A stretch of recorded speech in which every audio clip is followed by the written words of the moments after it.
Yeah, this morning at the UN headquarters in Nairobi, the Rwandan community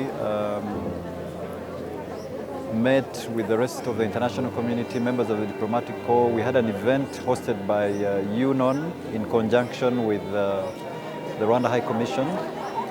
It was to remember 28 years since the genocide against Tutsi in Rwanda. It's an annual event we normally host at the UN complex in Gigiri in collaboration with the United Nations at Nairobi. This morning, the Director General was represented by the resident coordinator, His Excellency Dr. Stephen Jackson. I think the importance of Kwibuka for all of us, not as Rwandans, but as the rest of the world, is that it's a time of reflection. It's a time to look back, see what lessons we have learned, and see what we can do to prevent events like this happening again. As we know today, much as we said in 1994, never again, we continue to see a world which is in turmoil and where there is a threat of mass atrocities against certain peoples. So a time like this is a time of reflection, a time to record lessons and shape our future in view of what we are learning from what we've experienced. Today, as we commemorate the 1994 genocide in Rwanda, it's an opportunity for us all, and particularly for us in the United Nations, to look both backwards and forwards. We look backwards as we honor and we remember those who lost their lives, and we look forward as we renew our determination to ensure that a tragedy of this scale and scope never repeats itself ever again.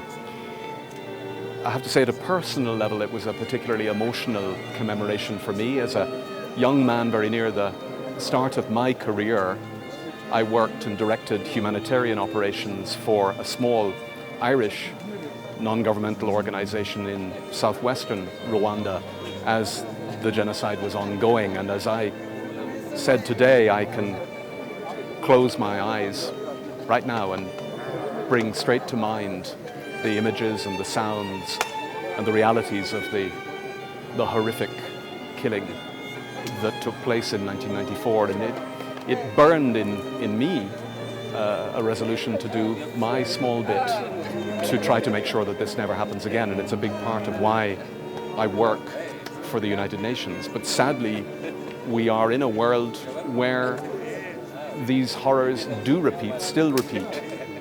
As I speak right now, and as I had the honor this morning of delivering the message of the Secretary General to the diplomatic community, and with my brothers from the diplomatic community here in Kenya and in Rwanda, and with my brothers and sisters, the ambassadors, as I spoke, we're seeing horrific violence in Ukraine.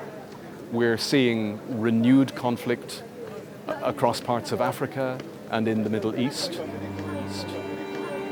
I believe our collective determination has to be even firmer to end mass atrocity, to end war, to pursue peaceful means to resolve conflict, and to uphold the dignity of all human beings. Kwibuka, this event is very crucial for every Rwandese and even the other countries across the Africa and the world.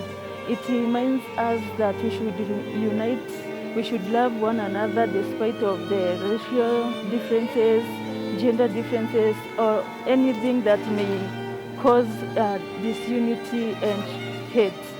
This event of Kwibuka, it has taught us a lot. We've been together with other students to learn more and commemorate of our dear brothers, sisters, aunties, and families, even neighbors that we've lost.